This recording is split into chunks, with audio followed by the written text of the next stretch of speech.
You know, I still haven't done 4 favourites. Oh. We're not going to do it now.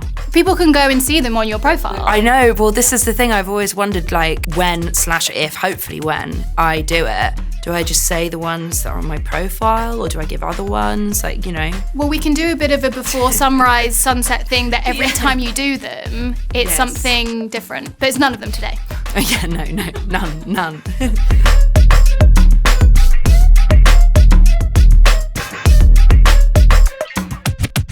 Because we're not doing 4 favourites today, would you like to share some film scores that you really love? I think one that immediately jumps to mind is Mika Levy's work on Under the Skin. When I first saw that film, I was just like, whoa. You know, I think it's such a sort of bold and sumptuous, but also minimal score. They have a really interesting take on how music and film interact. I'm also a really big fan of Dan LaPatten. His score work is really interesting, very modern. So I think that would also be someone who immediately jumps to mind. In terms of, music and film in general, I think if we're talking musicals, I'm not actually a big musical person, but there is this one film called The Apple. That's a really interesting film about music, with music. It's sort of about this band who kind of sign a deal with their record label who turn out to be the devil. It's sort of about their kind of journey to the depths of hell. But it's a really crazy film with lots of visual treats and crazy music. A.G. Cook, who I've worked on lots of music with, lots of score with, he actually recommended me that movie. I've never been so high in my life. I actually just remembered that I saw your review of Die My Love mentioning the John Prine needle drop. Yeah, totally. As well. Yes. An ex-partner of mine was super into John Prine, and so I have to shout him out for educating me on him and his music. I saw that film at the Cannes Film Festival. I love Lynn Ramsey. I mean, my gosh, she's so brilliant. Seeing that in that room was really fun, and that needle drop really stood out to me. I'm trying to think about other needle drops. I mean, one of my favourite films of all time, Project X, really is up there for me. And I mean, I think that the soundtrack for that is great. There's this really good Kid Cudi remix. I can hear the one you're talking about. That is just one of the best sort of party films of all time. So I think it would be amiss for me to not mention that. Look at me now, bitches!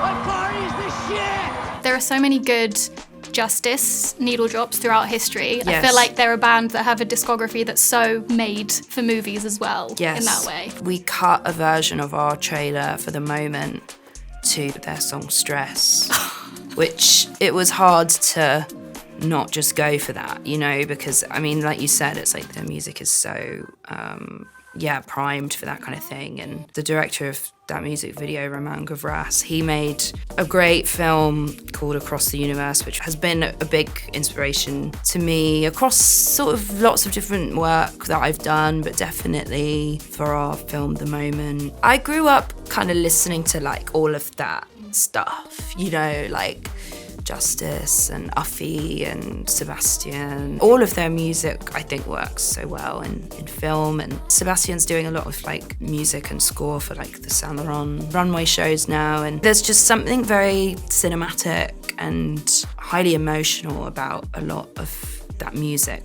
For me, personally, I feel that way. This Soul Wax documentary, I watched it recently because my current tour manager actually is in it because he used to tour manage them back in the day.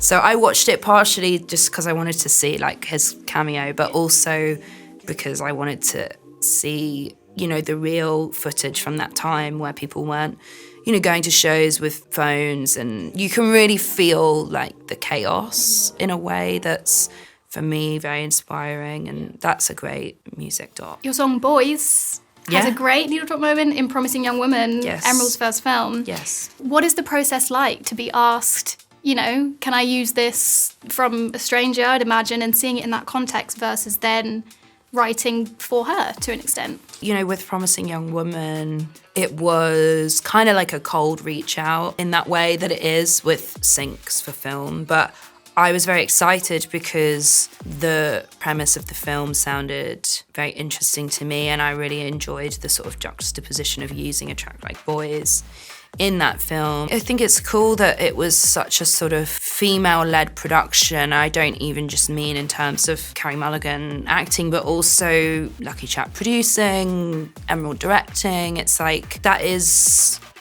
rare still, unfortunately. So that was a very appealing thing for me, to be a part of this group of women who were making something together in a very male-dominated industry. When Emerald reached out to me about Wuthering Heights, I received a text from her. We had each other's numbers, but we definitely weren't messaging each other that much. And so I was like, oh, she must have hit me up accidentally. And then she called me and then she hung up. And I was like, okay, so what? I was like, something's going on. Like, she thinks I'm someone else, you know. And then she kind of, she just sort of started texting me and apologised for butt dialing me, and then was kind of like, I am adapting Wuthering Heights, it's my interpretation, and would you be interested in writing a song for the film? And I immediately was interested. I asked her to send me the screenplay, and I kind of like devoured it. I was in London at the time, it was winter, it was, you know, getting dark at 4 p.m, that kind of thing, and I was already kind of feeling the gothic, intense, windswept vibes, you know. And honestly, it just jumped off the page for me. And I think particularly because I had been so immersed in the world of BRAT, my previous album, I was really looking for something that felt polar opposite in its mindset to the music and the world that I had been working within. And when Emerald kind of came to me with the screenplay, I was like, oh my gosh, I think this could be that thing. It felt unbelievably sensual, romantic, gothic, epic, atmospheric. And so I kind of just fell into it, and I immediately asked her whether she'd be open to me doing more than one song, to which she said, yeah, you know. This was all before they started shooting. So I kind of went away and started working on that music in kind of isolation with my collaborator Finn Keane, who is the main producer across the record. And we were kind of really basing the music off our interpretation of Emerald's words. And then later down the line, we were going a bit more back and forth once they were in the edit. And along the way, Emerald would send us images of, you know, the house and different set builds that they were doing, the costume, things like that. But it wasn't really until like later down the line that we actually started watching things, and Emerald would sort of ask, oh, I need something a little bit more this tone, and then, you know. But we made a lot of the record before we even saw an edit, and then we got more into the kind of nitty-gritty of it all. When I read the screenplay, I immediately was thinking about John Cale, and obviously so fortunate that he wanted to be a part of the soundtrack and features on a song called House that we made. But I was specifically thinking about this Todd Haynes documentary that he made about the Velvet Underground. And John Cale gives an interview in that where he talks about how the main sort of criteria for a Velvet Underground song was that it had to feel both elegant and brutal. I remember when I watched that, I wrote it down on my notes app on my phone, because I just thought it was like a great sentence that really encapsulates two polar opposite feelings that really work together. Once I read the screenplay, that phrase kind of immediately jumped out to me, and I thought like, okay, this is actually kind of the blueprint for the way I want this soundtrack to feel. He delivers that line and then it goes straight into Venus in Furs. Yeah. And it's the most spectacular, just bit of filmmaking just in that moment. That song in particular was a big influence on us, and when we were thinking about the strings, we were thinking about how can we make them feel a little tortured, a little strained, a little fucked, essentially, making sure everything felt slightly twisted. The way that the collaboration came about with John was, we were just like, how do we get hold of John Cale? That was like the first step. We were like, where is he in the world? How do we get hold of him? And I had a couple of friends who had worked with him, so we managed to get in touch, and then we set a call. And on the day of the phone call, I was having a really terrible day. I can't remember quite why, but I'd been like crying all day. I was like totally like a mess. And then I received a phone call from this unknown number. I had no idea who it was because I didn't remember. And I picked up and it was just like John's voice on the end of the phone. And you know, because, and then I was like, oh my God, I'm talking to John Cale. And then that's how we sort of spoke a lot about the screenplay over the phone. And he was open to me sending things. And we actually sent him the whole album, or where we were at with the album at the time. I was kind of like pushing him towards house, being like, we'd love you to, do a poem on this song. And he went for it. And then we kind of left him to it, because for me, when I'm collaborating with someone, I like to give them the space to do what they want to do, because that's why I'm going to them. I'm not going to them to get their version of my lens of things. I'm going to them to get exactly the purest version of them. And so that's what I wanted to do with John. And also I will say that's exactly how Emerald and Margot were working with me. They were very open, and I felt very, very able to be completely free on this project, which is quite rare sometimes when it comes to working with music in film. Yeah.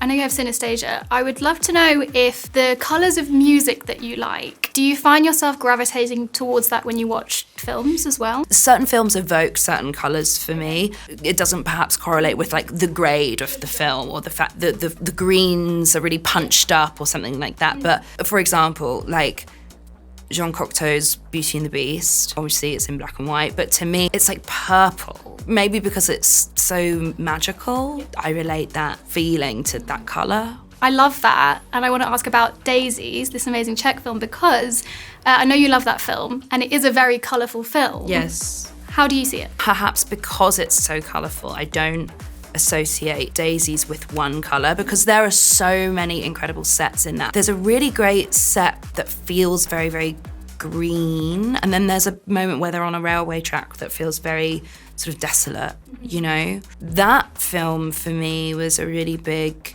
influence on specifically the 360 music video that we made for BRAT. Obviously there is a political message behind Daisies, but I feel like it's also a commentary on the patriarchy at that time and response to how women were supposed to be and how they were supposed to behave. The portrayal of wantonness and excess in particular, and like greed in Daisies, was very inspiring to me. And the two girls are talking about the world being spoiled, and then they go on to sort of talk about why, therefore, they're going to behave spoiled. Je tam něco? Pusť.